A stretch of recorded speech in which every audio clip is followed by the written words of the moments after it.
Hey, how's it going? I just wanted to do a quick update. A couple things I realized after I did the tutorial on the easy animated button is one thing had to do with the blueprint, and I realized this later.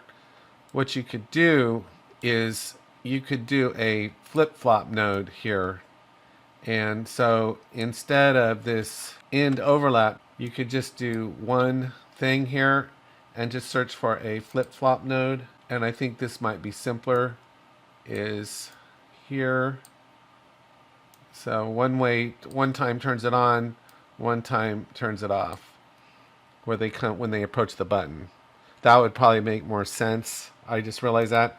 And then I realized I think I got my, no pun intended, my wires crossed on the button, because I think it should be out and unlit, and then when you press it, it should go on. So I think I got my material values messed up here. So by default, it should be unlit. So to do that, we should just be able to go in here on the material value and just set it to 0 to start and apply those changes on the material instance. And then here on our blueprint, when we turn it on here, we could make this a 4. And then here, this could be a 0, putting it back to the default. So compile and save those changes. And so let's see how this works.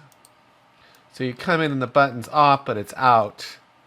I walk up and I turn it on by pressing it in.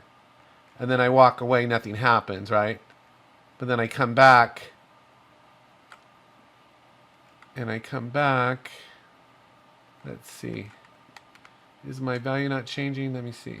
Let's see. Why isn't it not flip-flopping back? Oh, because I have the delay node on there. Duh. Okay, so let's get rid of this. We don't need this delay node anymore. Sorry about that. Okay, so put this on there. Okay, so now let's check it. So now we go here. It's off. It's on. I walk away. I come back. It's off. It's on. There we go. So that's how I think it should be, like that.